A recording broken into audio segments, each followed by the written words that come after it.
వాళ్ళకు రోజుకు 200 లీటర్ల పెట్రోల్ పడుతుంది. కానీ మా కింద కొన్ని వందల మంది పనిచేస్తారు, మేము పనులు ఆపుకోవాల్సిన పరిస్థితి వస్తుంది ఇప్పుడు డీజిల్ మాకు లేకపోతే అని చెప్పేసి వాళ్ళు కూడా ఆవేదన వ్యక్తం చేయడం జరిగింది. కానీ చాలా వరకు బైకర్లు మాత్రము కొన్ని మాటలు చెప్పారు. ఏమనంటే ఇది ఎండాకాలం అవడంతో ఈ ఎండలో మేము వడదెబ్బ కొట్టేలాగా ఉంది, మాకు గంటలు నిలబడుతున్నాము, నిలబడ్డప్పటికీ కూడా మాకు పెట్రోల్ లేదు అని చెప్పట్లేదు. దగ్గరికి వెళ్ళిన తర్వాత తీరా పట్టించుకుందాం అనేసరికి పెట్రోల్ లేదని అప్పుడు పంపిస్తా ఉన్నారు. కొన్ని గంటల పాటు వెయిట్ చేస్తున్నాము ఇక్కడ పెట్రోల్ బంకుల దగ్గర, స్టాక్ లేక. కానీ చాలా ఇబ్బంది అవుతుంది. వర్క్ ఫ్రమ్ హోమ్ అన్నా పెట్టాలి, ప్రభుత్వం చర్యలు తీసుకోవాలి ఇట్లా వర్క్ ఫ్రమ్ హోమ్ పెట్టించడానికి అని చెప్పేసి వాళ్ళ ఆవేదన కూడా వ్యక్తపరచడం కూడా జరిగింది. Sachin, alright, thanks for the update Nirmala. మొత్తంగా అయితే మాత్రం తెలంగాణలో కూడా ఆ ఇంపాక్ట్ కనిపిస్తుంది. తెలంగాణలో ఇంకోసారి పెట్రోల్ కొరత గురించి మాట్లాడుకుంటున్న క్రమం, బంకుల దగ్గర బారులు తీరారు వాహనదారులు. హైదరాబాద్లోని పలు బంకుల దగ్గర నో స్టాక్ బోర్డులు కనిపిస్తూ ఉన్నాయి. పలు జిల్లాల్లో నో స్టాక్స్ బోర్డులు దర్శనమిస్తూ ఉన్నాయి. ఇక నో స్టాక్ బోర్డులతో వాహనదారులు తీవ్ర ఆందోళన గురవుతున్నారు. పెట్రోల్ కంటే డీజిల్ కొరత తీవ్రంగా ఉందంటున్నారు వాహనదారులు. డబ్బాలు డ్రమ్ములతో బంకుల దగ్గర క్యూ కడుతూ ఉన్నారు ప్రజలు. పెట్రోల్ డీజిల్ కొరత వార్తలపై రియాక్ట్ అయింది సివిల్ సప్లైస్ కమిషన్. నిల్వలు పుష్కలంగా ఉన్నాయంటోంది civil supplies commission. Stephen Ravindra react అయ్యారు. కృత్రిమ కొరత సృష్టిస్తే చర్యలు తప్పవంటూ హెచ్చరిస్తూ ఉన్నారు ఆయన. ఈ నేపథ్యంలో గత కొద్దిసేపటి క్రితం మా ప్రతినిధి నిర్మల గ్రౌండ్కి వెళ్ళారు. గ్రౌండ్లోకి వెళ్ళి అక్కడ ఎటువంటి పరిస్థితి ఉంది, మరి ముఖ్యంగా పెట్రోల్ పంప్, ఆ పెట్రోల్ స్టేషన్స్ దగ్గర, ఫ్యూయల్ స్టేషన్స్ దగ్గర ఎటువంటి సిచ్యువేషన్ ఉందో రిపోర్ట్ని ప్రిపేర్ చేశారు. ఇప్పుడు ఆ రిపోర్ట్ని చూద్దాం. ప్రస్తుతం మాదాపూర్లోని ఇండియన్ పెట్రోల్ బంక్ వద్ద అయితే ఉన్నాము. మనం చూస్తున్నాం కదా నో స్టాక్ బోర్డులు, ఇక్కడ diesel no stock. Okay, diesel అయితే పూర్తిగా అయిపోయిందని చెప్పేసి ఇక్కడ మేనేజర్ కూడా చెప్పడం జరిగింది. అందుకే నో స్టాక్ బోర్డులు పెట్టాం మేడం అని చెప్తూ ఉన్నారు. అదే విధంగా పెట్రోల్ కొద్ది మేరనే, అంటే 3000 లీటర్సే ఉంది కాబట్టి పెట్రోల్ మాత్రం పడుతున్నాము అని చెప్పేసి, అది కూడా అయిపోయింది అంటే ఖచ్చితంగా ఇంకా దానికి కూడా నో స్టాక్ బోర్డు పెట్టేసి పెట్రోల్ బంక్ క్లోజ్ చేయాల్సిన పరిస్థితి అయితే వస్తది అని చెప్పేసి చెప్తూ ఉన్నారు. ఇక్కడ క్యాన్ పట్టుకొని వచ్చారు. భయ్యా క్యాన్ తీసుకొచ్చారు, పెట్రోల్ క్యాన్ లో ఇస్తలేరు, మరి క్యాన్ పట్టుకొని వస్తే ఇస్తారు, లేదంట స్ట్రైక్ ఉందంట.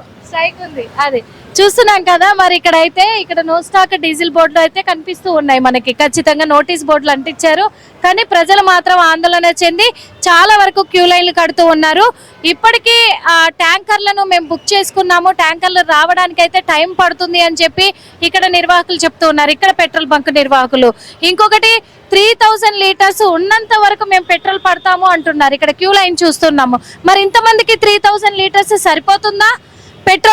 పెట్రోల్ అయిపోయింది అంటే ఇక్కడ మొత్తానికి కూడా క్లోజ్ బోర్డు పెడతారు. ఎందుకంటే చాలా చోట్ల కూడా పెట్రోల్ బంకులు క్లోజ్ అయిన క్షణాలు చూస్తూ ఉన్నాము. ఇక్కడ కొంతమంది ఉన్నారు, అడిగి తెలుసుకునే ప్రయత్నం అయితే చేద్దాం. మరి ఏం జరిగింది, ఇంకో పెట్రోల్ బంకులకి వెళ్ళిరా లేదా అనేది కూడా తెలుసుకుందాం. భయ్యా ఎంతసేపు అయింది మీరు ఇక్కడికి వచ్చి? మాట్లాడడానికి కూడా మొహమాట పడుతూ ఉన్నారు. అడుగుదాము. అంకుల్ ఎంతసేపు అయిందన్న మీరు వచ్చి? 20 నిమిషాలమ్మా. 20 నిమిషాలు. ఎట్లా పెట్రోల్ బంకులు బయట నగర్ కూడా లేదు, ఇక్కడ వచ్చాం, మళ్ళీ ఇక్కడికి వచ్చారు. మరి పెట్రోల్ ఇక్కడ కూడా తక్కువగా ఉందని ఇప్పుడు చెప్తూ ఉన్నారు. మనం ఏం చెప్పలేం కదమ్మా, ఇంకా దానికి అది మనం ఏందనుకున్నా వేస్టింగ్. మనం ఎలాంటి చర్యలు తీసుకుంటాం అది మనం చెప్పలేము, నో ప్రాబ్లం.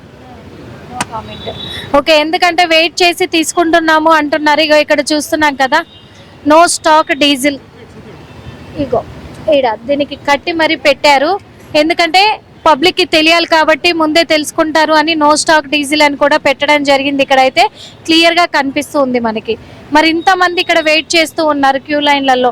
దాదాపు కిలోమీటర్ మేర కూడా ఈ ఇండియన్ పెట్రోల్ బంక్ వద్ద క్యూ లైన్లు అయితే మనం చూస్తూ ఉన్నాము. మరి ఇక్కడ ప్రజలు పడుతున్న ఇబ్బందులు, మళ్ళీ భయాందోళనకు గురవలసిన పరిస్థితులు కూడా నెలకొన్నట్టుగా తెలుస్తూ ఉంది. ఇక్కడ కొంతమందిని మళ్ళీ అడిగి తెలుసుకునే ప్రయత్నం అయితే చేద్దాము. అసలు ఎంతసేపటి నుంచి వీళ్ళంతా ఉన్నారు ఇక్కడ ఏంటి అనేది కూడా అడిగి తెలుసుకునే ప్రయత్నం చేద్దాము రండి. ఇక్కడ పెట్రోల్ బంక్ లో కూడా ఎంతసేపు అవుతుంది భయ్యా మీరు వెయిట్ చేయబట్టి? అవునా, ఎక్కడ బయట ఏమైనా పెట్రోల్ బంక్ కి వెళ్ళారా?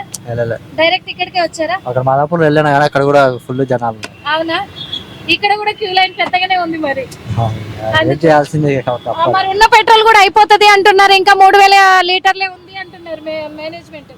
మనకైతే తెలియదు మేడం అది. మరి రేపటి నుంచి అంటే ఇప్పుడు ఫుల్ ట్యాంక్ చేయిస్తారా? లేదు మేడం, ఒక 500 కొట్టేసుకుంటా. హాఫ్ ట్యాంక్ చేయిస్తారు. ఓకే, హాఫ్ ట్యాంక్ చేయిస్తారు.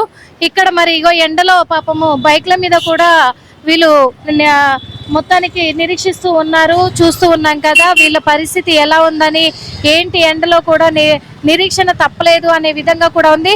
బ్రదర్ మీరు ఎంతసేపు అవుతుంది బ్రదర్ వచ్చి? 10 minutes అవుతుంది. 10 minutes అవుతుంది. బయట ఎక్కడైనా పెట్రోల్ బంక్కి వెళ్ళారా? వెళ్ళలేదు, ఈడికి వచ్చాం. మొత్తం చూసుకుంటూ వచ్చినాం. చాలా వరకు క్లోజ్ ఉన్నాయి. క్లోజ్ ఉన్నాయి, బంద్ ఉంది, అవుట్ ఆఫ్ స్టాక్ ఉంది. మరి జాబ్కి వెళ్తున్నట్టున్నారు. అవును, జాబ్కి వెళ్తాం. టైం అయితేనే ఉంది. టైం అవుతుంది. రేపటి నుంచి ఎలా చేస్తారు మరి? టైం అయిపోతుంది. ఈ రోజు వేసుకొని అడ్జస్ట్ అయిపోతుంది. మా గతంలో కూడా 20 days బ్యాక్ కూడా ఇదే పరిస్థితి వచ్చింది. ఉండే పెట్రోల్ మాకు ఇప్పుడే షార్టేజ్ అయింది. ఇప్పుడే స్టార్ట్ అయింది. మరి ఎలక్ట్రికల్ బైకులు కొనుక్కుంటే బాగుంటది అని చాలా మంది చెప్తున్నారు. దీని మీద ఏమంటారు? లేదు, బైకే బెస్ట్. బైకే బెస్ట్ అంటారా? పెట్రోల్ కి ఎటువంటి ఇబ్బంది రాదంటారా? రాదు. Okay, done. మరి బైకులే బెస్ట్ ఎలక్ట్రికల్ బైకుల కంటే, ఎందుకంటే ఇప్పుడు ఎండాకాలం కాబట్టి కూడా చాలా వరకు ఎలక్ట్రికల్ స్కూటీలు చాలా వరకు డేంజర్ కాబట్టి బైకులు బెటర్. కానీ ఎటువంటి ఇబ్బంది కలగకుండా పెట్రోల్ డీజిల్ దొరికితే అంతే చాలు అనే విధంగా కూడా చాలా మంది ఉన్నారు. ఇక్కడ నో స్టాక్ బోర్డులు అయితే పెట్టారు. ఈ పెట్రోల్ బంకులో ఇప్పుడు కేవలము 3000 లీటర్ల పెట్రోల్ మాత్రమే ఉంది. ఆ స్టాక్ ఇప్పుడు మిషన్ లో కూడా మనకు చూపించారు క్లియర్ గా. ఏది క్లోజ్ అయిపోయింది, డీజిల్ ఎంత క్లోజ్ అయిపోయింది, ఆయిల్ ఎంత క్లోజ్ అయిపోయింది, పెట్రోల్ ఎంత క్లోజ్ అయిపోయింది, ఇంకా ఎంత స్టాక్ ఉంది అనేది కూడా మేనేజ్మెంట్ చూపించారు. కాబట్టి ఇది అయిపోయింది అని అంటే, ఇది అయిపోయే లోపు మాకు వెహికల్ ట్యాంకర్ వచ్చింది అంటే ప్రజలకి అందుబాటులో ఉంచుతాము, లేదంటే కనుక మొత్తానికి పెట్రోల్ బంక్ క్లోజ్ చేయాల్సిన పరిస్థితులు అయితే నెలకొన్నాయి. రావట్లేదు సరుకు అని చెప్పేసి మేనేజ్మెంట్ కూడా ఇక్కడ క్లియర్ కట్ గా చెప్పేయడం కూడా జరిగింది. మేడం ఎంతసేపు అవుతుంది మీరు ఇక్కడికి వచ్చి? పెట్రోల్ కోసమే వచ్చారు కదా? అవును, ఎంతసేపు అవుతుంది? మేము వచ్చి 15 నిమిషాలు అయింది. ఇప్పుడే వచ్చాను. డైరెక్ట్ ఇక్కడికే వచ్చారా? ఇక్కడికే వచ్చాను. అక్కడ అన్ని ఆఫ్ ఉన్నాయి కదండి. అక్కడ బంద్ ఉన్నాయా? హైటెక్ సిటీ 3 ఉన్నాయి కదా, అన్ని ఆఫే ఉన్నాయి. అన్ని క్లోజ్ లో ఉన్నాయి. అన్ని క్లోజ్ ఉన్నాయి. మరి మీరు డ్యూటీ చేస్తున్నారు, మరి ఒకవేళ పెట్రోల్ దొరకకపోతే పరిస్థితి? అదే ఆలోచిస్తున్నాను. చాలాసేపు నుంచి ఉన్నా నేనైతే. చాలాసేపు నుంచి ఉన్నాం నేనైతే. ఇది ఇక్కడ చూస్తున్నాం కదా ఎంత నిరీక్షిస్తా ఉన్నారో అందరూ కూడా. మొత్తానికి మన క్లియర్ కట్ గా తెలుస్తుంది. ఓ పక్క పైన చూస్తే ఎండ, ఇక్కడ చూస్తే పెట్రోల్ దొరకట్లేదు, కానీ డ్యూటీలకి వెళ్ళాలి. ఏంటి పరిస్థితి? ఎంతసేపు వెయిట్ చేయాలి ఇక్కడ పెట్రోల్ దొరకక అనే ఒక ఆందోళనలో పడిపోయారు ప్రజలు అనేది తెలిసిపోతా ఉంది మనకు క్లియర్ కట్ గా కూడా. ఇదంతా చూస్తూ ఉంటే మళ్ళీ పరిస్థితి గత